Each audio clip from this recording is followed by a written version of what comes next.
Alright guys, this might be one of the most spontaneous episodes I've ever done on the show, because I just released an episode earlier today, but seeing on the news and the very strong response by Alaskans to this Bering Air accident, I decided to look into everything that we know already and just make a quick episode. So I did some research. This is what we know. I will not draw any conclusions. That would be inappropriate. Me just sitting at my desk looking up things on my laptop.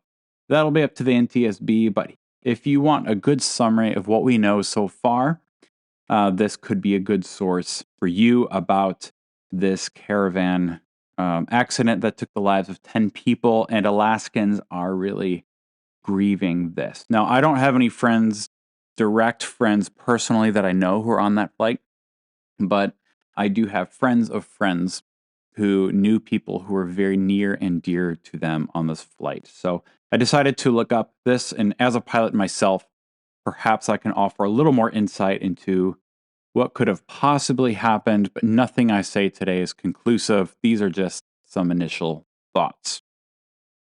So the airplane was a Cessna 208B or Bravo Grand Caravan. The tail number was November 321 Bravo Alpha. Now I looked up this particular flight on Flight Radar 24 app, which is kind of a fun app to use for tracking flights. And I did that. The record of this flight is still on that app. According to the app, a Bering Flight 445 departed Unalakleet from runway 33 on February 6 at 2:36 p.m. for a routine flight to Nome, Alaska. It's approximately a 145-mile flight, so not terribly far, but also a routine flight for Bering Air. Everything appeared to be normal as the plane took off and climbed up to 7,725 feet with a heading of 286 degrees, and it leveled out with a cruise speed of about 150 knots. And that varied a few knots here and there, but basically 150 knots cruise, which is pretty normal for the Cessna 208. Then at about 3:11 p.m., which is about 35 minutes into the flight, its speed increased up to 163 knots. Now, this increase in speed coincided with a decrease in altitude. So most likely, the pilot pushed his yoke forward to descend, and so the speed increased. Then by 3:14 p.m., just a few minutes later, the ground speed had reduced to below 150 knots, so back where he was. But from there, it continued to steadily decline down to 118 knots. And the altitude decreased down to 5,300 feet at 3:16 p.m. Now, other sources say 3:18 p.m., but I'm just saying on the Flight Radar app, it said 3:16 p.m. So this was just a matter of a few minutes when the airplane descended close to 2,000 feet, and it increased speed, and then when it got lower, the speed steadily declined down to 118 knots. And that was the last data point we get from Flight Radar, was its last recorded speed of 118 knots and its altitude of 5,300 feet, and that is where it stops. The weather during that flight was reported to be a mix of rain, sleet, and snow, which sounds a lot like icing conditions to me. Other pilots in the area did report severe icing between 6,000 and 8,000 feet. At 6:45 p.m. that day, which was a little bit later than when this accident happened, but close to the time, Nome was reporting 3/4 mile visibility and 3,700-foot ceiling and light winds and snow. Now, these are challenging conditions even for experienced pilots, especially with that threat of icing. That would not be an easy, comfortable flight. It would require all of his skill. So there's a lot going on in that cockpit for a flight with those conditions. It's reported that the pilot informed ATC that he would enter a holding pattern while waiting for the Nome runway to be cleared of snow. But according to the radar data, that holding pattern did not happen. I never saw any turns. It just dropped off when he was flying straight. There was no emergency signal from the downed aircraft. I found one source that suggested that salt water would ruin that ELT from sending out a signal, but it's not certain. By 4:30 p.m., the plane was reported overdue and authorities were notified.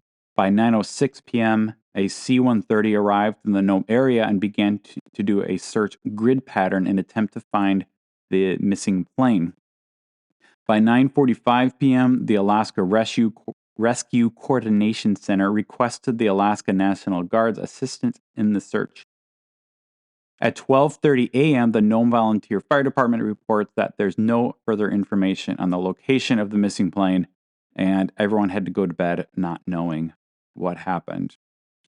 The plane was found 34 miles south of Nome on the frozen surface of the Norton Sound on Friday, which was the next day, February 7th, and all 10 passengers were confirmed to be passed away, and recovery efforts are underway. I'm actually not sure if they've gotten the airplane out, but I know they got all 10 bodies out. The names of the deceased have been released now, so you can easily look that up, although I'm not going to go into those for this particular episode. Now, the NTSB did offer a short briefing, and they said the recovery efforts were underway with a priority of recovering the bodies because there was incoming weather which the recovery workers were dealing with.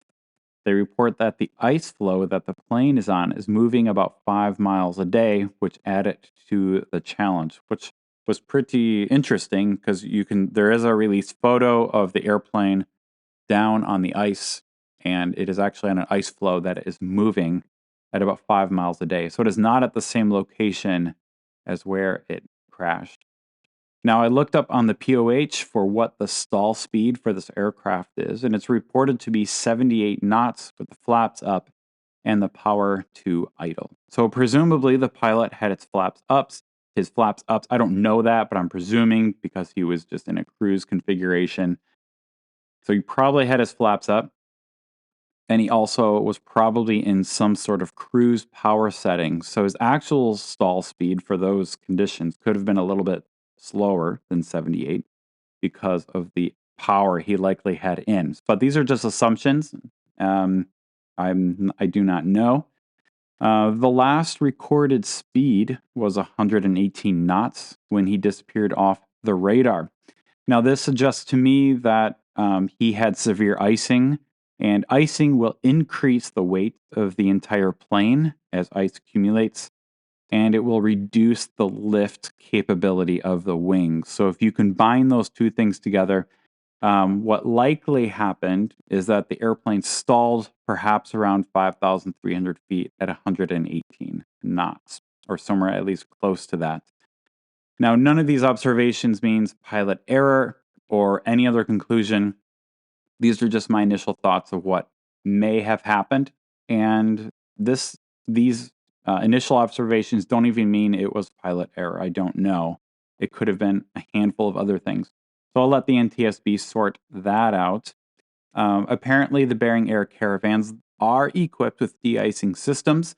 Their systems apply a fluid that removes the ice to protect the critical surfaces. So what we don't know yet is if that system was turned on or if it was functioning properly. We just don't know yet. So those are what we know about the Bering Air Flight, at least a lot of the technical stuff. Now, just a few final thoughts. This will be a short episode. Currently, my speculation is that the pilot had an icing issue and he was changing altitudes in order to get out of those icing conditions. Now, changing altitudes when you get icing is the correct action when you see icing on the wings. Another action you could do if you see icing is to turn 180 degrees around and fly back the opposite direction, presumably where you didn't have icing before. So get away from the conditions. But it sounds like changing altitudes is the correct action, which it looks like he did. Some people, here's another thought. Some people are speculating that all these aircraft accidents just like around the country are part of some big conspiracy. I don't think these are very helpful right now. I'm personally, when someone introduces a conspiracy theory to me, I'm just very skeptical. Not that none of these ever come true, but this early in the game, wild speculations just are not helpful. But what is helpful is focusing on the grieving families and finding out what actually happened rather than posting wild speculations, which a handful of people are doing. I suggest we don't do that. Now, a silver lining of this accident is that the response of the residents of the villages. Even I myself have received a few messages from some people writing me to make sure that I was not that pilot, and obviously I was not. But I appreciated it. Now, so while we never want a tragedy like this to happen, these tragedies do spark communities to unity. So in the days following the accident, residents are and probably still are gathering at the airports to welcome the Bering Air flights. And this is not just in Nome or Unalakleet, but in other surrounding villages like Koyak. They're gathering around arriving Bering Air flights. They surround the airplane and they hold hands, and they're offering prayers and songs to show their support for the Bering Air pilots and the planes, and to remember the lost loved ones. So a beautiful way to grieve. There seems to be a lot of affection rather than criticism for Bering Air by the local people. And it's just a lovely thing to see communities come together and just grieving very well. There's just such a healthy way to grieve, and they are doing it very well. There's also some fundraisers initiated for the families of lost loved ones. And some of the deceased were fathers, teachers, and people doing really amazing work in the communities.